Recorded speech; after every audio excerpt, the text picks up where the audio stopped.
Assalamu alaikum everyone. In this video, we will discuss about how to convert ERD to relational schema. So, मेरे पास एक ERD diagram बनी पड़ी है जो कि एक म्यूज़िकल एल्बम आर्टिस्ट और जेनरे को आपस में उनके दरमियान रिलेशंस डिफाइन किए गए। ठीक है, अब मैंने इसको कन्वर्ट करना है। ठीक है, रिलेशनल स्कीमा के अंदर किस तरह से मैं इसको कन्वर्ट करता हूँ। ठीक है, उसके कुछ रूल्स हैं, तो आइए चलते हैं, हम पहले उन रूल्स को देख लेते हैं, उसके बाद हम टूल की तरफ चलेंगे और इस डायग्राम को हम कन्वर्ट करेंगे। तो चलते हैं। ओके, तो सबसे पहले हम उसके कुछ रूल्स देख लेते हैं। मेरे पास कुछ इसके रूल्स बताए गए हैं how to convert from ER to relational model के। अच्छा, तो हम सबसे पहले एंटिटीज़ के आगे जो एट्रीब्यूट्स हैं उनकी बात करते हैं। तो आपके सामने ये सबसे पहले लिखा आ रहा है नॉर्मल एट्रीब्यूट। ठीक है, एक हम जो टेबल बनाएंगे उसके अंदर हम इसको एज इट इज़ इस एट्रीब्यूट को उसका साथ जो डिफरेंट उसके एट्रीब्यूट्स होते हैं उसको एज इट इज़ लिख देंगे। अब यूनिक एट्रीब्यूट की बात करें तो यूनिक एट्रीब्यूट में हम क्या करते हैं कि अगर तो हमारे पास एक ही यूनिक एट्रीब्यूट है, ठीक है, तो हम उसको प्राइमरी के बना देते हैं। ठीक है, अगर आपके पास एक से ज़्यादा यूनिक एट्रीब्यूट आ रहे हैं, ठीक है, तो उसमें से कोई एक जो है आप उसको एज अ प्राइमरी की यूज़ कर सकते हैं। तो उसके बाद हम थर्ड पॉइंट पे चलते हैं जिसमें लिखा है ड्राइव्ड एट्रीब्यूट। ड्राइव्ड एट्रीब्यूट को आपको लिखने की ज़रूरत नहीं है टेबल के अंदर, आपने जस्ट उसको इग्नोर कर देना है।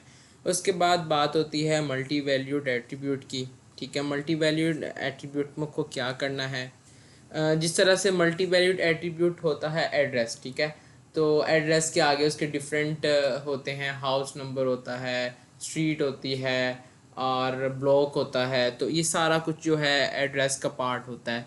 तो अगर हम उसको इसके अंदर हम क्या करेंगे, उसका हमें एक सेपरेट से एक टेबल बनाना पड़ेगा जिसके अंदर हम उसको मतलब जो आपका ये मल्टी वैल्यूड एट्रीब्यूट है उसको हम अलहदा से डिफ़ाइन करेंगे।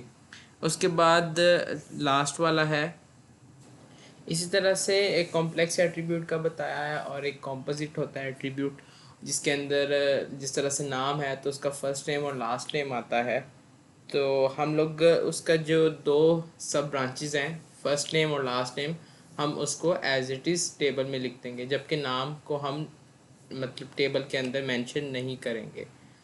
तो आइए चलते हैं हम अपने नेक्स्ट पार्ट की तरफ। तो इसमें भी कुछ रूल लिखे गए हैं कि हमने उनके रिलेशंस को किस तरह से हैंडल करना है। तो हम ये जो आपके सामने पिक्चर नज़र आ रही है इसमें हम वो देखते हैं 1 to 1, 1 to many और many to many। सबसे पहले बात कर लेते हैं 1 to 1 की। उसके अंदर तीन तरह की चीज़ें आ सकती हैं। एक तो हमें बताया गया है ऑप्शनल एट बोथ एंड्स। ठीक है, और उसके बाद सेकंड नंबर पे required at one and and optional eight other. ठीक है, एंड थर्ड है रिक्वायर्ड एट बोथ एंड। ठीक है, अगर तो दोनों साइडों पे रिक्वायर्ड है तो डू एनीथिंग। ठीक है, और अगर एक साइड पे रिक्वायर्ड है दूसरी साइड पे मतलब ऑप्शनल है, तो फिर आप रिक्वायर्ड वाली जो साइड है, ठीक है, उसको आप प्राइमरी की बनाएंगे और जो टेबल में दूसरी साइड है उसको आप एज अ फॉरेन की बनाएंगे। तो ये बेसिकली अभी आपका रूल नंबर 1 है। ठीक है, फिर हम बात करते हैं वन टू मैनी रिलेशन की बी पार्ट के अंदर। ठीक है, इसमें हम क्या करेंगे, जिस तरह से उसने नीचे एक एग्जाम्पल दी है डिपार्टमेंट और एम्प्लॉय की। ठीक है, उसने इसमें कहा है कि 1 to many, वन वाली साइड को आप प्राइमरी की बनाएंगे और जो कि एम्प्लॉय में जा रही है फॉरेन की। ठीक है, एम्प्लॉय में जो भी मैनी वाली साइड है एम्प्लॉय के अंदर, तो उसको आप एज अ फॉरेन की यूज़ करेंगे। तो यहाँ पर हम नेक्स्ट बात करते हैं सी पार्ट के अंदर मैनी टू मैनी रिलेशन आ जाए। ठीक है, या तो 1 to 1 हो सकता है, 1 to मैनी हो सकता है, या मैनी टू मैनी रिलेशन हो सकता है। तो अब अगर हमारे पास मैनी टू मैनी रिलेशन आ जाए तो हमने क्या करना है, दो हमारे पास ए और बी थी, अपने टॉप पे देखें तो इनके दरमियान मैनी टू मैनी रिलेशन है। ठीक है, तो अब मैंने क्या किया, मैंने एक सी अलहदा से एक एंटिटी बनाई है इसके अंदर, ठीक है, जो कि मैनी टू मैनी रिलेशन को हैंडल कर रहा है। अब ए से सी में वन टू मैनी का रिलेशन बनेगा और बी से सी में वन टू मैनी का रिलेशन बनेगा। तो बेसिकली मैनी टू मैनी को हैंडल हमने इसी तरह से करना है, वन टू मैनी करके। और रूल ऊपर आपको बता दिया वन टू मैनी का, कि वन वाली साइड पे प्राइमरी और मैनी वाली साइड पे फॉरेन की। तो आए अब हम टूल की तरफ चलते हैं। आप गूगल पे आके लिखेंगे ERD+। ERD+ लिखने के बाद आप ट्राई इट पे क्लिक करेंगे और जैसे ही आपकी ये स्क्रीन ओपन होती है तो उसके बाद आप लोगों ने लेफ़्ट साइड पे मेन्यू का एक मेन्यू बार है, उसके अंदर जाके आप करेंगे न्यू रिलेशनल स्कीमा, इस पर क्लिक करेंगे। अब जैसे ही आपने इस पर क्लिक किया तो आपके पास ऊपर टॉप पे ऑप्शन आ रही हैं, सेलेक्ट, कनेक्ट, टेबल और लेबल की। तो आइए चलते हैं, हम अपने ERD को देखते हुए टेबल को ड्रॉ करते हैं। तो इस डायग्राम को देखते हुए सबसे पहले मैं आपके सामने आर्टिस्ट का एक टेबल ड्रॉ करूँगा। आप इसके सामने डायग्राम में देखें, आर्टिस्ट के जो पार्ट आ रहे हैं, तो CNIC आ रहा है जो कि यूनिक है। अब इसको यूनिक को हमने अभी पढ़ा था रूल के अंदर कि हम इसको प्राइमरी के बनाएंगे। और इसके साथ ये जो नेम आ रहा है, composite first name last name, इसको हम क्या करेंगे, इसके जो सब पार्ट्स हैं उसको सिर्फ टेबल का पार्ट बनाएंगे, जबकि इस नेम को यूज़ नहीं करेंगे। तो आइए चलते हैं, हम इसको बना के देखते हैं। तो मुझे क्या करना है, मैंने अपना ये पैनल ओपन कर लिया हुआ है। तो मुझे ऊपर टॉप पे देखेंगे, टेबल पे मैं क्लिक करूँगा और टेबल पे क्लिक करके स्क्रीन पे क्लिक करूँगा, ठीक है। स्क्रीन पे क्लिक करने के बाद आर्टिस्ट के नाम से मैं इस टेबल का नाम रखूँगा, आर्टिस्ट। और इसमें अब मैंने इसके जो एट्रीब्यूट्स हैं, इसके जो मैंने CNIC था और नेम था कॉम्पोजिट, और फर्स्ट नेम और लास्ट नेम था, ठीक है। तो अब मैं क्या करूँगा, जो कि मैंने अभी आपको पिक्चर में दिखाया है, तो मुझे यहाँ से जाके कॉलम्स को ऐड करना पड़ेगा। ऐड करने के बाद सबसे पहले लिखना पड़ेगा CNIC, ठीक है। इसको मैं इंटीजर टाइप पे रहने देता हूँ।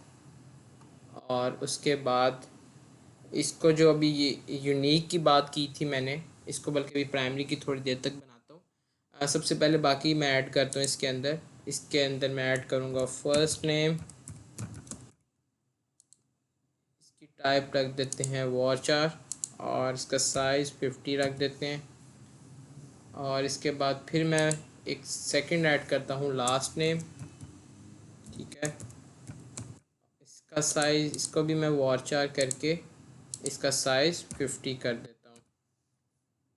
तो आपने देखा मेरे टेबल के अंदर CNIC फर्स्ट नेम और लास्ट नेम ऐड हो चुका है। तो अब ये जो CNIC है, ठीक है, इसको मैंने प्राइमरी की बनाना है। तो मैं प्राइमरी की वाले पे क्लिक करता हूँ, तो मेरे पास ये मेरे टेबल के एट्रीब्यूट्स आ रहे हैं। अब इसमें से किसको मैं प्राइमरी की बनाना चाहता हूँ, मैं CNIC को बनाना चाहता हूँ। तो मैं इस पर क्लिक करके सेव के बटन पे क्लिक करूँगा और आपने देखा ये जो मेरा CNIC है वो बोल्ड भी हो गया और उसके नीचे लाइन भी आ गई, ठीक है। अब सेकंड नंबर पे हम बात करते हैं जेनरे की, ठीक है। इसका ID है, इसकी डिस्क्रिप्शन और इसका नेम है। तो आइए इसको हम इम्प्लीमेंट करते हैं, कन्वर्ट करते हैं। तो मैं दोबारा से इस टेबल पे क्लिक करूँगा और यहाँ पे लाके क्लिक करता हूँ और इसका नाम रखता हूँ जेनरे, ठीक है। जेनरे के कॉलम से जेनरे ID, ठीक है। उसके बाद नेक्स्ट एंटर करता हूँ, उसके नेम था कि वॉचर होना चाहिए और इसके साथ कुछ इसकी डिस्क्रिप्शन थी जो कि मैंने इधर से ऐड किया, वॉचर, और इसका साइज़ यहाँ पे बता दिया।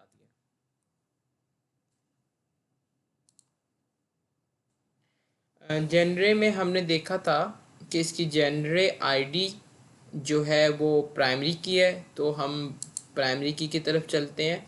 जेनरे ID पे क्लिक किया और सेव के बटन पे क्लिक करते हैं, तो हमारे पास जेनरे ID इस वक्त प्राइमरी की बन चुका है, इसका टेबल कंप्लीट हो चुका है। अब हम थर्ड एंटिटी की तरफ चलते हैं और उसको देखते हैं किस तरह से हम यूज़ करेंगे। तो अब म्यूज़िकल एल्बम के भी आगे आप देखिएगा तीन ही इसके एट्रीब्यूट्स हैं, एक एल्बम आईडी, प्राइस और टाइटल। आइए चलते हैं, इसको हम ड्रॉ कर। मैं दोबारा से टेबल पे क्लिक करके यहाँ पे क्लिक करता हूँ, इसका नाम रखता हूँ म्यूज़िकल एल्बम। म्यूज़िकल एल्बम लिखने के बाद इसके मैं कुछ कॉलम्स ऐड करता हूँ। ठीक है, हमारे पास कॉलम थे एल्बम आईडी, एल्बम आईडी, ठीक है, और इसके साथ प्राइस,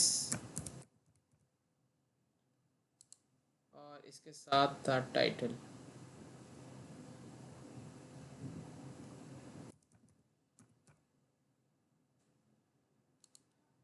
टाइटल को मैं वॉचर करके आगे इसका साइज डिफाइन कर देता हूँ। इस टेबल के अंदर हमारे पास एल्बम आईडी जो थी वो एज अ प्राइमरी की थी, तो मैं इस प्राइमरी की को यहाँ पे जाके क्लिक करता हूँ एल्बम आईडी पे और सेव का बटन दबाता हूँ, तो आप देखेंगे मेरे पास एल्बम आईडी बन चुकी है।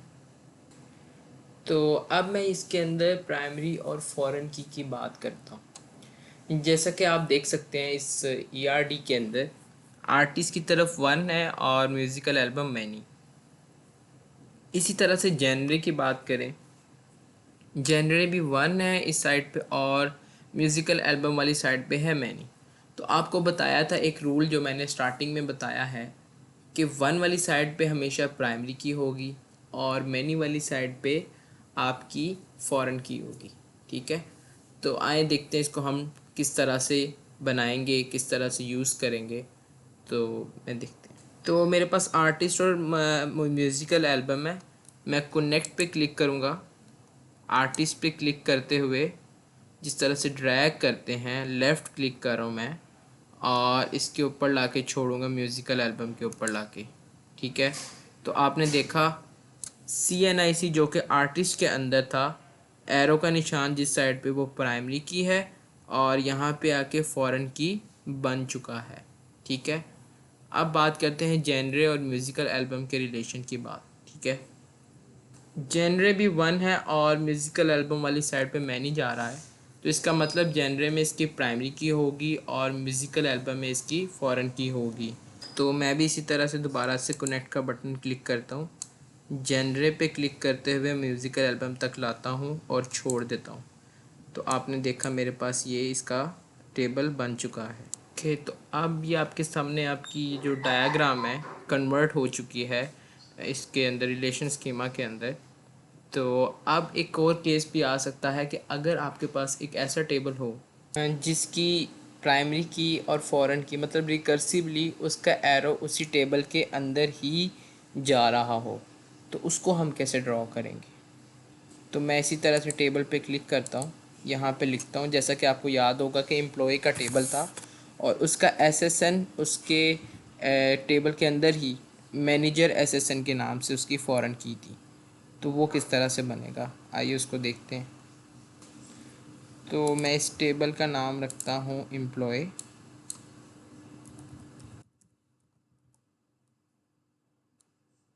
ठीक है, और इसके अंदर मैं इसका कॉलम ऐड करता हूँ एक SSN, ठीक है, और इसके साथ मैं ऐड करूँगा एम्प्लॉय नेम, लिख देता हूँ, खाली नेम लिख देता हूँ जस्ट आपको दिखाने के लिए।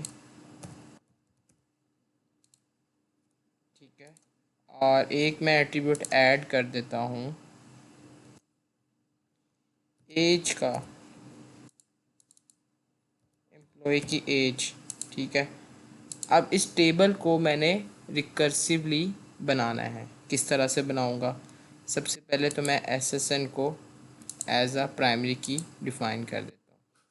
मैं सेव करूँगा और रिकर्सिव की पे जैसे मैंने क्लिक किया तो आपने देखा उसने SSN को फॉरेन की बना दिया इसके अंदर, ठीक है, यहाँ पे, ठीक है। अब बात थी कि वो तो SSN नहीं था, उसका नाम ही चेंज था। अगर उसका नाम आपने चेंज करना है तो आप यहाँ से कर सकते हैं। तो ये बेसिकली आपके पास MGR SSN के नाम से बन गया। तो आज के लिए इतना ही, मिलते हैं इंशाल्लाह नेक्स्ट क्लास में। वीडियो के साथ कनेक्ट रहें। ओके, अल्लाह हाफिज़।